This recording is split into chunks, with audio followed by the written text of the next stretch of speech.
One of the biggest disappointments from 2019 was hearing that Doom Eternal was going to be delayed until March 2020. That ranks up there in some of the worst news I've received in my life, aside from finding out that I had chickenpox and that a girl that I once dated thought that Friends was better than Seinfeld. Anyway, it's only a couple of months now until we're all going to finally get our hands on Doom Eternal and the wait will be over. I'm sure most people have seen that new trailer at this point, which was so good that it could honestly be used as a marital aid. However, I have been very spoiled lately and I was invited to Bethesda's secret headquarters in Sydney to play through the finished build of Doom Eternal for about 4 or so hours. I was kind of limited in what I was and wasn't allowed to capture though, and as soon as I left the session I thought of all this cool stuff that I could have recorded, but maybe that's a good thing. Absence makes the heart grow fonder, as they say, so maybe the lack of some of the details is going to leave people wanting more. I was also limited in how long I can make this video, which is why it's only about 15 minutes instead of 45. This is not a sponsored video either. I wasn't paid to play the game or to give my thoughts on it. If anything, I'd be the one paying them. The main point is I got to play what's essentially the final version of the game, including all the cinematics and the content, just limited to the first 3 levels. And I gotta say, and I mean this in the best way possible, but I don't think you guys are ready for this. What id Software has created here, it really transcends Doom at this point, and it's really only Doom in name because of just how expansive and detailed this universe has become. The way this game is going to affect the genre is like when Unreal came out, or Half-Life, or Perfect Dark. We're going to be talking about this game for years as the next big shift in the industry for shooters. And honestly, every shooter that comes out after this is just going to have to really shape up. Doom 2016 was, in its most basic form, just about a badass dude who'd woken up and was tasked with battling the forces of hell and trying to stop a demonic invasion. Safe to say, he didn't succeed. The first level in Doom Eternal, which I'm not allowed to show footage of, is called Hell on Earth. The demons have somehow made it to Earth and they've left the whole place looking like a hotel room after schoolies weekend. The Slayer is back and he's now got his very own Fortress of Solitude, which just happens to be up in space, overlooking the entire planet. And from here he can upgrade his gear, unlock various sections of the ship, as well as select his next mission. Compared to Doom 2016, the amount of content and lore in Doom Eternal, it just pales in comparison. There is so much stuff going on now in this game, it is just insane. What did I say before, how you were just some badass dude going around killing demons? Well, now there's hints of this whole hierarchy between the angels and the demons. You even get to meet other Night Sentinels, one dude in particular referred to as the Betrayer, who's even got his very own Praetor suit. Saving your people will not bring you peace. Only make the burden you carry worse. In one cinematic, the Slayer is dressed down by this large angelic figure, warning him from any future transgressions, which he of course takes with a grain of salt.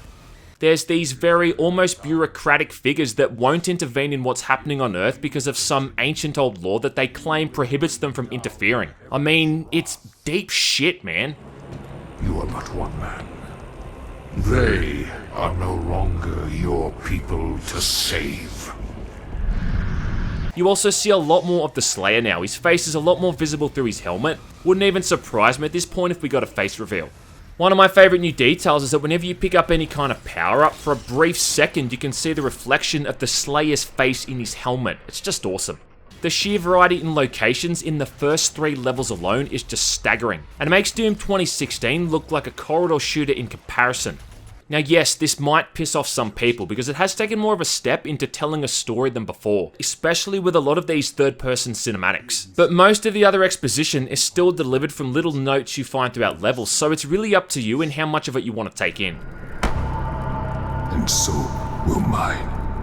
They seem to have listened to some of the criticisms people had from E3 as well. The amount of grunting you hear from the Slayer during combat is a lot less. Also, the heads-up display seems to have been a bit more streamlined. Still, I have no idea if it's customizable though, but it didn't really bother me and I found it easy to assess what information it was trying to give me. Now, I don't think I need to say it, but this game just looks and sounds gorgeous. Mick Gordon has just absolutely nailed it yet again. And I heard lots of motifs and tunes from OG Doom that were reworked into the new soundtrack. On the PC that I played this on, it also seemed to run really well. I played the game at 1440p at 60 frames per second and it ran smooth as butter. The only build that had a really bad frame rate was the one that they showed off at E3, but everything since then has become smoother and smoother, so fingers crossed. The first time I played Doom 2016 at 144Hz, it felt like I was travelling into another dimension or something, so I hope this is something they can nail at launch. What this all means is that Doom Eternal is pretty much going to ruin first-person shooters. And I don't mean that in a bad way, it's just that the amount that the game expects from the player in order to thrive, but even just survive, is a lot more than what most people are going to be expecting. They're even referring to this thing as a combat puzzle, which I think sums it up perfectly. So the whole new big thing in Doom Eternal is that the Slayer's got these two new abilities. There's a flamethrower on his back called the Flame Belch, then he can also launch out a standard or an ice grenade. But it's the flamethrower that's really the most important because it coincides with both the glory kills and the chainsaw kills.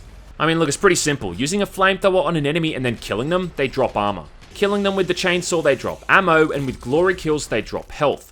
Now, the whole ammo and the health thing isn't new. This was the way it worked in Doom 2016. So the only real new addition is the flamethrower. But the difference this time is that you pretty much have to use these abilities to survive. And I know this is really going to annoy those people who didn't like the glory kills in Doom 2016. The weaker zombie type enemies aren't even really enemies anymore. I mean, they can still attack you and hurt you if they get too close, but now they're more like item pickups with legs. So aside from these enemies serving as a needless distraction when you're taking on more dangerous enemy types, you can now look at them as interactive pickup stations, and you can cater this to whatever you're running low on. You might be running low on rocket launcher rounds, so you chainsaw a couple of these weaker enemy types to get some ammo back. Or you hit them with the flamethrower for some more armor. It is at first kinda confusing, especially if you've been playing a lot of Doom 2016. The chainsaw used to be bound to G, but now it's bound to R, because now G is what you use to swap back and forth between grenade types, which are thrown again by pressing Control. And also E is now used to melee attack instead of F, because F is now used to swap out your weapon mods. Not a massive change, but it can take a little bit of time to get used to, and trying to remember all of this stuff during combat can be a bit hectic. The movement in Doom Eternal is honestly about the best movement you're ever going to see in a first-person shooter. The fluidity and the mobility is just fantastic. You now begin the game with the double jump module, and eventually you'll unlock the dash move, which is bound to shift by default. This only takes about 20 or so minutes, I think, into the campaign until you get this, so they don't keep it from you for too long. We've seen this mechanic in shooters quite a bit recently, and it's really handy when you're getting swamped by demons and just need to get some breathing room. To kind of balance it out, you can only use it twice before you need to wait for the cooldown to reset. But the only thing I'm a little bit let down by is the movement speed, which still feels kinda slow. I just think the base movement speed should be the slightest bit faster. Feels like I'm walking around with auto run turned off, if that makes sense. This is a lot more challenging than Doom 2016 too, and you definitely die a lot quicker if you're caught on the wrong end of a Cacademon's blast or a Hell Knight's fist. Having said that though, the only time that I died was when a Cacademon ate me. Yeah, these assholes can just come up to you now at point blank range and outright eat you. Game over. Thankfully, I had a spare life handy, so I could just keep on going. Spare lives literally respawn you at the point of death. But man, that's a pretty crappy way to go out, isn't it? Imagine that, coming out of a Cacademon's asshole a couple of days later. And yeah, these things have assholes. I've seen them. They're on the back. Look. On the flip side though, you can now pretty much one-shot Cacademons using the grenade alt fire on the shotgun. If you manage to launch a grenade at the right time, the Cacademon's gonna swallow it, which makes for an easy glory kill. It even makes this comical swallowing sound like it's out of a Looney Tunes cartoon or something.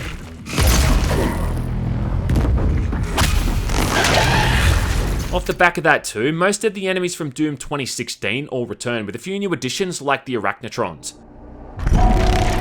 Arachnotrons like the Mancubus have those super powerful cannons that deal out heavy damage, but you can now destroy these things, which forces them to rely on other methods of attacking the player. So it's like, for everything in this game that the enemies can utilize against the player, there's always something equal for the player to use against the enemy to balance it out. Those guys with the energy shields return again, and you're probably thinking, alright, well that's going to be a pain in the ass. But swap to the plasma rifle and use this gun against them, and it's going to cause their energy shield to just explode with the benefit of killing everything nearby. When you've got all of these factors at play, and then you consider the environment, the options for mobility and all that kind of stuff, it just offers up this insane amount of depth. Someone I was chatting to at Bethesda described the combat like a game of chess, and that's really, I think, the best way to describe it. For every move you make, the enemy makes a move too, and you've got to change your strategy accordingly. I was playing on Ultraviolent, which I've always thought of as being the normal difficulty for these games, and I'm not going to shame people for playing on Hurt Me Plenty, but I feel like playing on the easy modes would make some of these new combat elements just go right over the player's head. Because you'd bypass all of this cool new stuff they've worked in, because the game is just too generous in letting you get away with making mistakes. Speaking of making mistakes, there's a surprisingly high amount of platforming in basic puzzle sections in Doom Eternal 2, more so than I expected. And a lot of these involve swinging from conveniently placed poles to special walls that the Slayer can grab onto. What's kind of weird too is that you get multiple attempts to pass these. Now, in Doom 2016, if you fucked up a platforming jump, you just fell to your death and you had to do it again. Now in Doom Eternal though, all it does is take away a bit of your health and armor and drop you back at the nearest ledge, ready to try again. Now I see that they're trying to do this to make these sections less frustrating, but it does feel out of place in a series that's always punished the player's failures. There's times when you gotta shoot switches and then move through some kind of opened up passageway before the timer resets. And I got stuck on one of these for 10 or so minutes because I just couldn't figure out where the game wanted me to go. In some level, there's even switches that function as traps you can turn against the demons. Shoot these big panels and you'll send these blades flying out of the walls that'll kill anything that gets in its path. Each level you've got your sort of main objective, but then there's a bunch of other stuff you can do as well. You can find all the hidden secrets, there's random encounters, which spawns in a bunch of demons you have to kill in a time limit. Then there's also these Slayer gates where you find a key then unlock a portal to an entirely new location, where you just get bombarded with literally dozens of demons at once and just have to survive.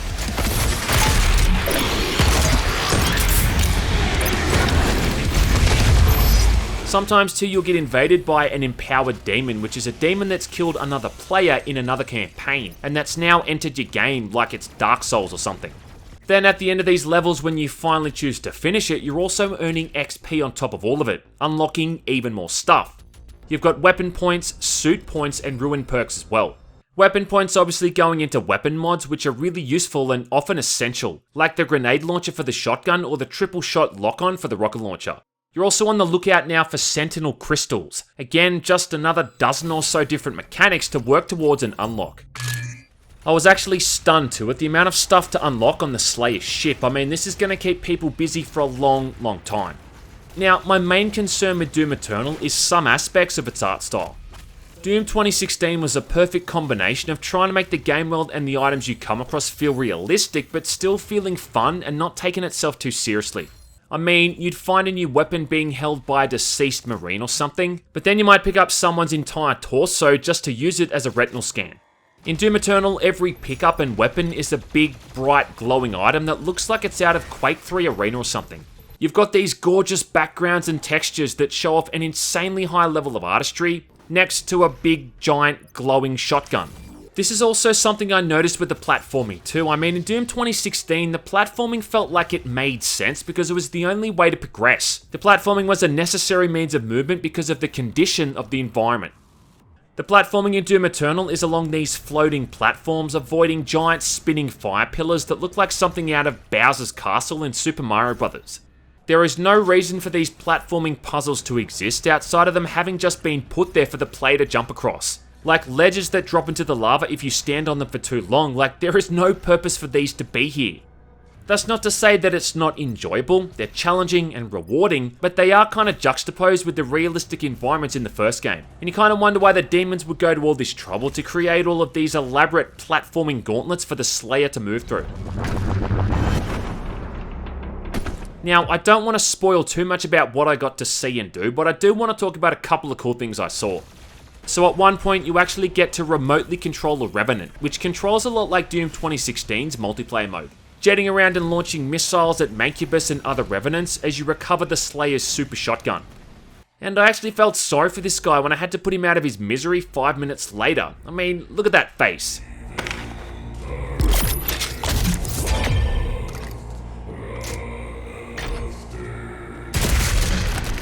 I also found a Daisy Easter egg at one point, and I honestly think I'm one of the first people in the world to find this.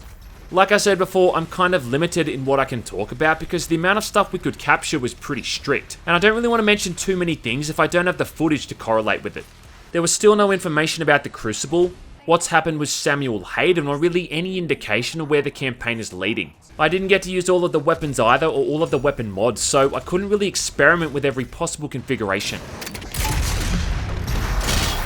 While I spent a little bit of time on the Slayer ship, it was ultimately not enough to go all that in depth with it.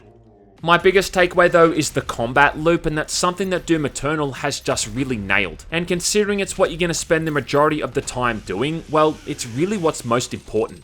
The next couple of months is going to be super tough to wait through, and short of id Software doing something idiotic and adding in bizarre microtransactions or locking content behind paywalls, I can't see Doom Eternal being anything other than one of the best shooters to come out in 2020, and truly it's looking like going down as one of the best shooters of all time. So I'll see you all back in March for the full review.